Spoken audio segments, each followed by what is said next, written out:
Lottery के बारे में आप फरमाते हैं कि अगर किसी ने कोई इनाम वगैरह देना ही है, तो सारों के साथ एहसान का रवैया अख्तियार करना चाहिए, ना कि चंद लोगों के साथ।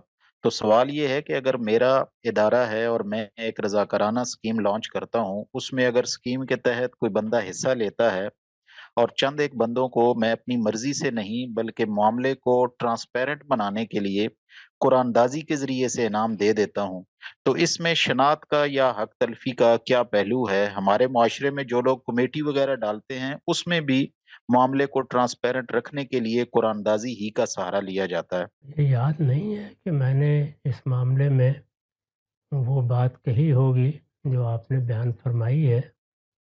ताहम उसूल में कुरानंदाज़ी ज़िंदगी की ज़रूरतों में से एक ज़रूरत है। कुरानंदाज़ी में कोई माने नहीं है, लेकिन इनाम से क्या मुराद है? यानी अगर तो कुछ लोगों ने किसी खेल में हिस्सा लिया है, वहाँ उन्होंने कोई कामयाबी हासिल की है, तो आप यही कहेंगे ना कि जो लोग कामयाब होंगे, उनको फ़लाँ चीज़ दी जाएगी। उस पे तो कोई एतराज़ नहीं है।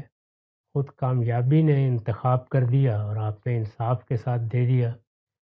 लेकिन अगर आपने मिसाल के तौर पर इस तरह की शर्त आयद कर दी है कि कोई कामयाब हो या नाकाम हो, हम कुरानंदाज़ी करके ही देंगे, फिर इसकी वजह क्या है?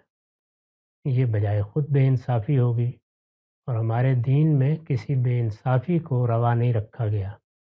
अगर आपकी मुराद ये है कि जैसे कारोबारी कंपनियां बाज़ औक़ात कह देती हैं कि आप हमारे यहाँ से चीज़ें ख़रीद रहे हैं, तो हम आपके लिए ये इनाम इनाम का लफ्ज़ आम तौर पर इख्तियार कर लिया जाता है, दरहाल है कि वो उस लिहाज से इनाम नहीं है, उसको नेमत के मानी में ले लीजिए, उसका एहतमाम कर देंगे, उसमें कोई हर्ज की बात नहीं है। वहाँ ख़रीद व फ़रोख्त हो रही है, कोई एक शख़्स वहाँ अपना रुपया लगा नहीं रहा।